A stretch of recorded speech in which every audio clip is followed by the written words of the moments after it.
Bonjour à tous et à toutes, chers adhérents de BHC. Nous commençons cette semaine le troisième livre de la Torah, le Sefer Vaïkra, le livre des sacrifices. Et il y a une divergence bien connue entre le Rambam Maïmonide et Nachmanide par rapport au but ultime des sacrifices.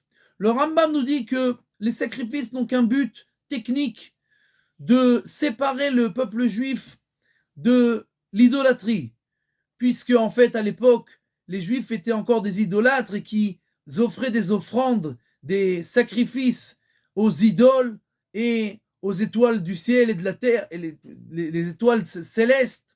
Et donc pour les séparer de cette idolâtrie, il leur a donné des sacrifices qui seront à la place des sacrifices qu'ils faisaient pour les idoles. À partir de maintenant, ils feront ces sacrifices-là pour Akadosh Baruch Hu. Et le Ramban Nachmanide attaque le Rambam cette explication et il dit que c'est impensable de dire une chose pareille, puisque nous voyons qu'avant l'apparition de l'idolâtrie à l'époque de Enoch, déjà Caïn et Hevel avaient offert des sacrifices, Noach avait offert des sacrifices et il n'y avait pas encore d'idolâtrie. De plus, le verset nous dit que les sacrifices sont Reach Nichoach Ishel Hashem. C'est une délectation entre guillemets pour Akadosh Baruch Hu. Comment on peut appeler quelque chose qui est tout à fait technique, qui n'est là que pour annuler l'idolâtrie, quelque chose qui est une délectation.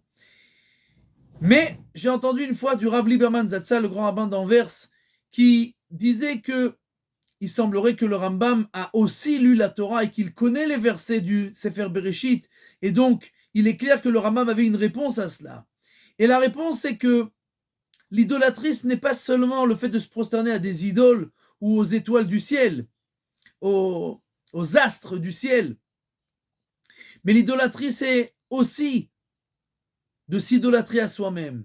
Loye becha elzar, tu n'auras pas en toi un Dieu étranger. Quel est le Dieu étranger qui est dans l'homme? C'est son Yetzer Hara, son mauvais penchant. Quand un homme ne fait pas seulement ce que Dieu veut, alors c'est une sorte d'idolâtrie où il s'idolâtre à lui-même, puisqu'il y a ma volonté, la volonté divine, je vais passer ma volonté avant celle d'Akadosh Baruch Hu. Et donc, nous dit le Rambam, Maïmonide, depuis le début des temps, depuis le début de la création, n'importe quel être humain est dans cette guerre où est-ce qu'il va faire la volonté divine ou sa volonté à lui-même. Et donc, quand nous annulons en fait la volonté divine, nous faisons de l'idolâtrie de nous-mêmes.